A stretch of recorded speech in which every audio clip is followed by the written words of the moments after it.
listening to the Created to Create show. Hey, what's up, guys? Welcome to another episode of Created to Create.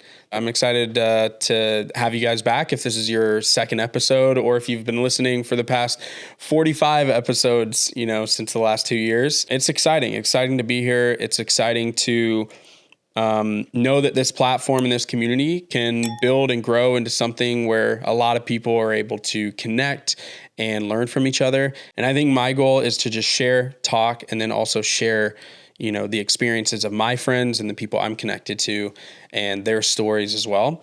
That's what we're here for. We're here to learn. We're here to grow.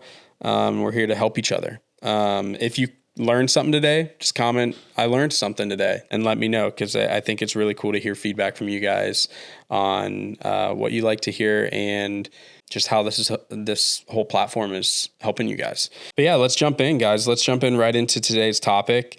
We're talking about something that's a little bit on the nose, but I think we all deal with it, especially in today's day and age with social media, where things can be shared to thousands, hundreds of thousands, millions of people at once. And we as artists and creatives get to have that opportunity, but also it can be a crutch as well, especially if we focus on numbers and stuff like that. But I want to more so just talk about the reality of, what it looks like to share or to not share your work with the people around you as a creative, as an artist, whatever you want to call yourself.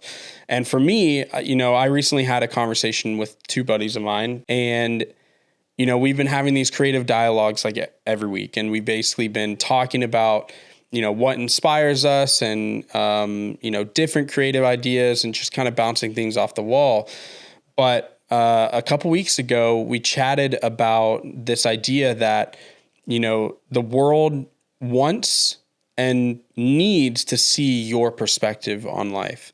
And through the just community building of perspectives is how this world moves forward, how we grow as people, how we grow as individuals and artists as well. And so then I started to ask myself, okay, what is it a huge issue? Is it like the biggest issue for a creative not to share their work? Obviously, I believe it's nuanced, and I think people are on so many different journeys, so many different paths. And I think it's just important to ask these questions to yourself and really understand where you are as a creative and what and when you need to share things, because ultimately you do need to share things. You need critical feedback from people. Otherwise, you're just basically in a box by yourself creating things, and then nothing, you're not getting any feedback loop, and you're not growing as a creative as an artist, whatever you do. So I think everybody should share. I think the reason for that is because people do want to see your work and they want to see the world from your perspective. I think people crave authenticity. Like, from my point of view, the more I've gone through life and the more I've had conversations with people, the greatest conversations that I've had and the greatest bonds that I've created with my friends have been born out of moments of authenticity, moments of, hey, I'm willing to lay down my pride in this scenario to connect with you more.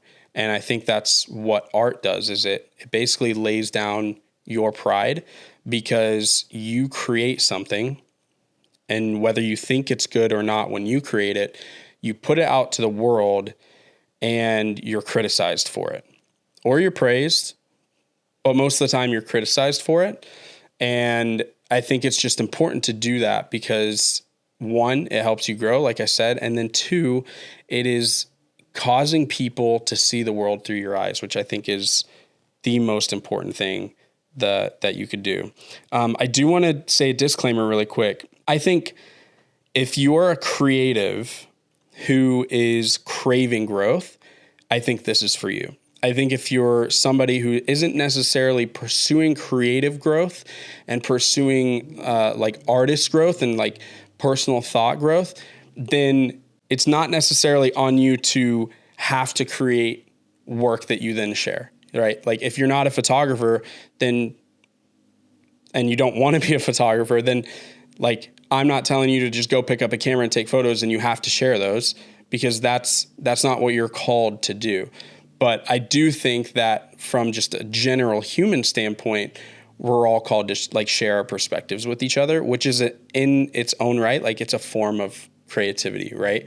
Like me sitting down, writing notes, and then talking to you guys is a form of creativity because I'm having to process these thoughts before I get on here and then process them more with you, with the camera, anybody's watching. So I think it's just important to understand that, you know, the creative work isn't only art. It's not only music or only films or film photography or whatever medium that you want to choose.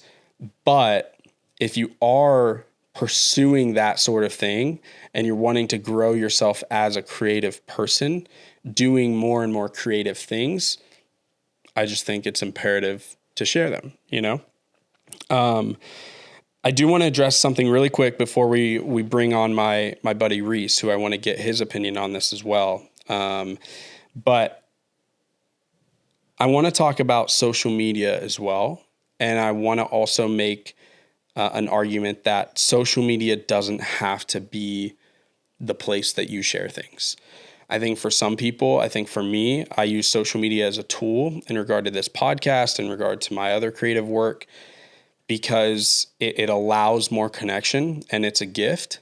But if you are a creative, I don't think it means that you have to use social media. Again, great tool, but maybe not the best for everybody at any given time in their creative career. For example, you can be an insane film photographer, right? Who goes and creates things analog. And sure, they can put that on social media. You can post, your photos on social media and gain notoriety that way. But if you're, living in a city and you're capturing that city, you're capturing the people of that city, and then you're printing those images, and then you're hosting meetups, or you're placing them in coffee shops or whatever it is, or you're just sharing with people and handing out prints, that is also a form of sharing your work. And you don't always have to post those things on social media. So I just wanted to say that before jumping in with Reese, because I know that the two can become one. Like we now, because of social media, we hear the word share and then we're automatically like, yeah, share it on social media. But it doesn't necessarily have to be that way. And, if you're in a place where you're just not ready to share your work to that capacity, to open it up to people that you have never met who are across the world, in a different country, then it's not shameful to not post. But I think what I'm really speaking to are, myself, and then the people that choose to not share because they either think less of their work, less of themselves, think that they're not worthy of sharing, or they're in a place of just like more fake humility in a way, false humility. And I think either can be super toxic and super dangerous. But yeah, let's get Reese on the phone and see what he has to say about all this. What's up, Ben? Reese, my man, dude, what's up with you, bro? How are you? Doing well. How are you doing? Dude, I am doing amazing. I'm just sitting here on my podcast right now and talking about the realities of sharing your work with people and how that's important in life, especially as a creative. And I figure you'd be the right man to call for this. Dude, appreciate you giving me a call. Yeah, 100%. Well, essentially, if you have time for it, I just want to get your opinion on kind of the narrative around sharing your work as a creative, because I think a lot of people are in a place where they either don't feel like they're worthy of sharing something with the people around them, or they're kind of in a place where they like feel like it's humble not to share. Like they don't want to necessarily brag on themselves.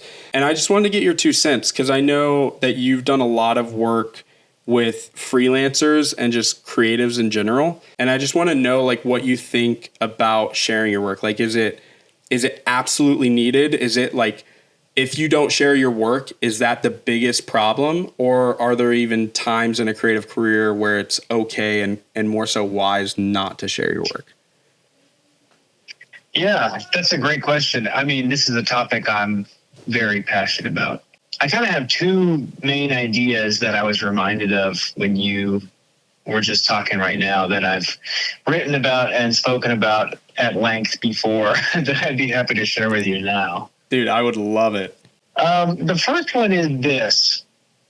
When you think of the meal you would have if it was your last meal, what do you think of?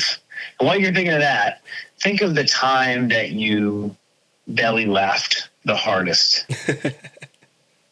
Okay. And while you're doing that, think of maybe a song or a concert that meant the most to you. Now, I'd be willing to bet in all three of these scenarios that the meal you would have if it was your last isn't some Michelin star restaurant. It's not some super hipster place downtown.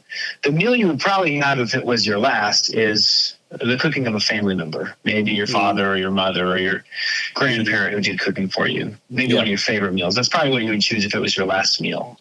Oh, 100%. And I'd also be willing to bet that that the time that you belly laughed the hardest was not at some famous comedian, but probably with your friends at some inside joke that doesn't make any sense to anybody else.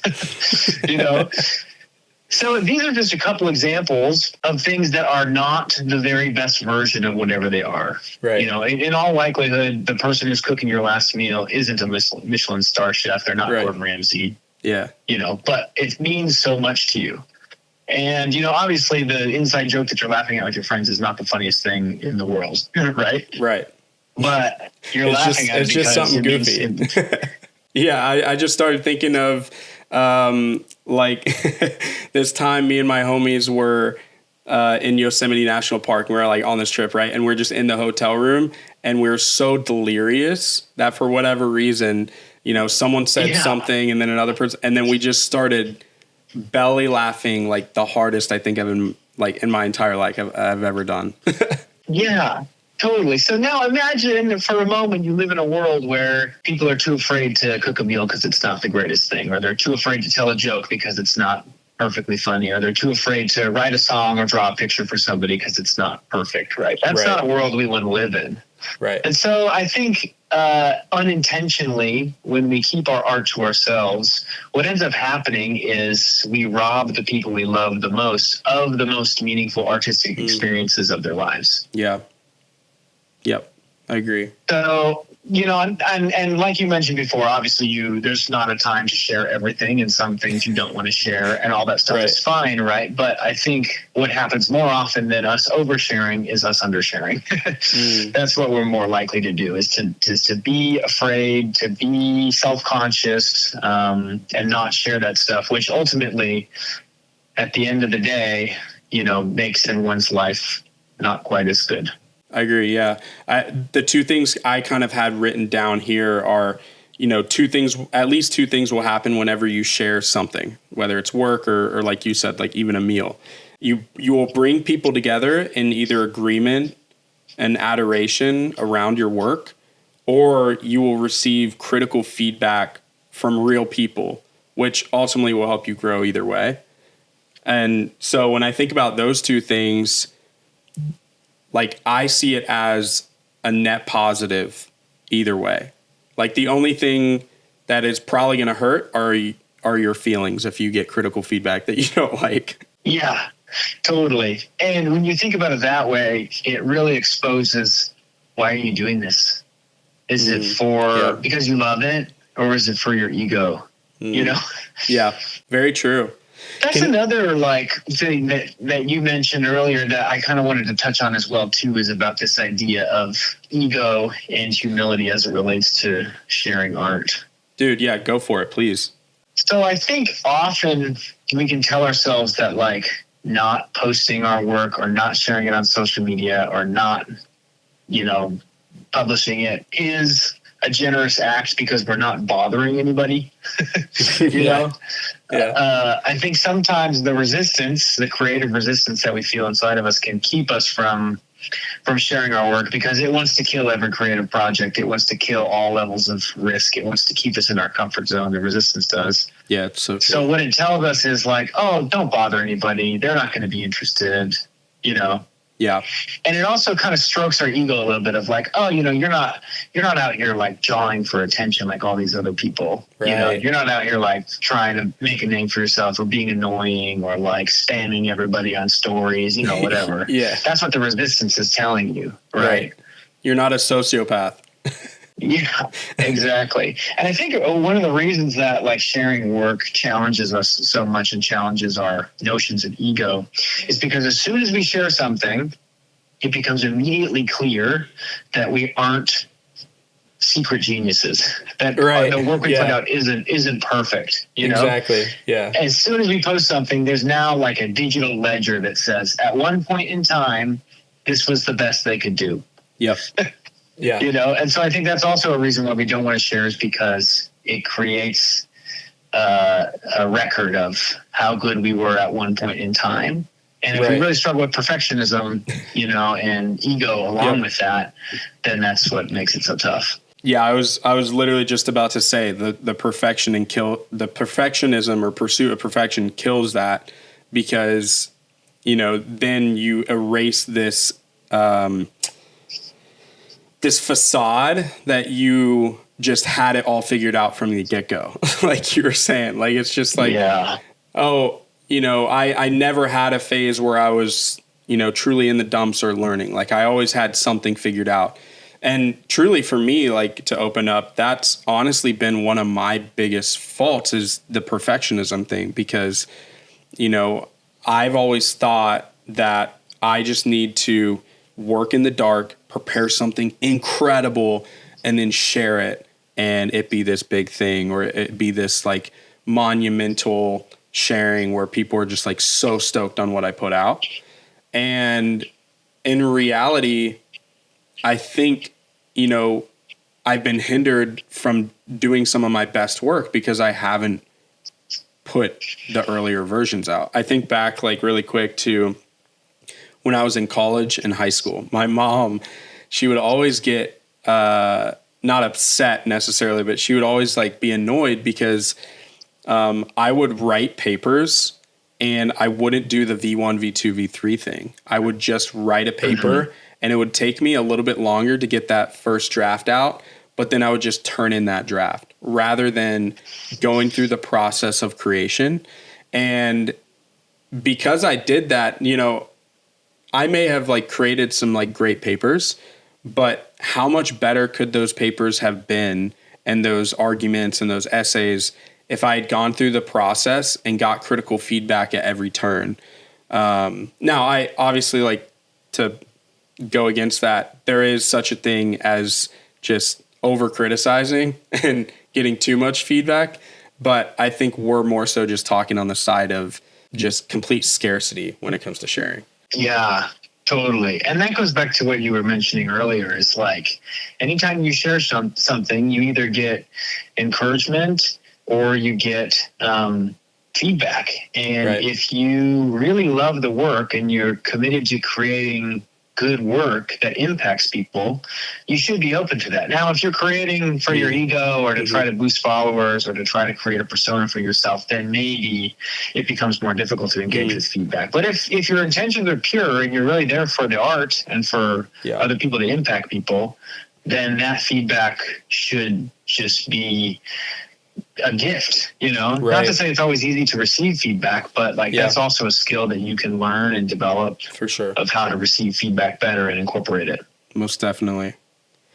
Well, I appreciate your time, dude, but I just have like one other question if you're down. For the people that are kind of on that fence that you're talking about, like you're talking about two camps, right? You're talking about the ego, and then you're talking about just like genuinely sharing and wanting to grow as a creative. For the people that are on that fence, what's like one or two things someone can ask themselves to even determine where they're at?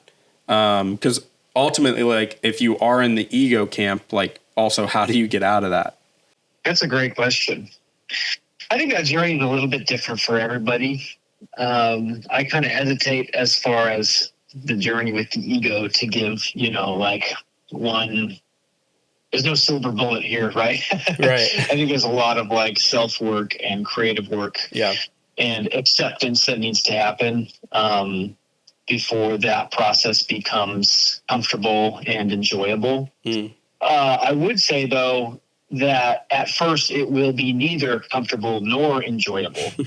It will always be difficult. There will always be resistance, and it'll always feel a little bit scary. So if you feel like I'm just waiting for it to not feel so scary before I post, it won't. It will always feel scary the first time you post. You'll always be in your head about it. So that's just something that won't go away. The question then becomes, are you going to get over that uncomfortability and that scariness this month? Or are you going to wait another year and another year after that and another year after that? Are you going to let your creative life slip away because you're a little bit scared of being uncomfortable? That's the question. 100%, man. I mean, I gotta say, I'm being pushed a lot right now, and even everything you're saying is just, it's like convicting me so hard, because like to break the wall, like obviously, like this is episode 2, right, of me ever trying a solo podcast format. All the episodes, including the one that you were on recently, is like, it's all been conversation, right? So like doing this with you, it's like, this is so easy for me. But the solo, the talking, like solo, like that just scares the living daylights out of me. So I'm literally going through that right now, like everything you were just talking about.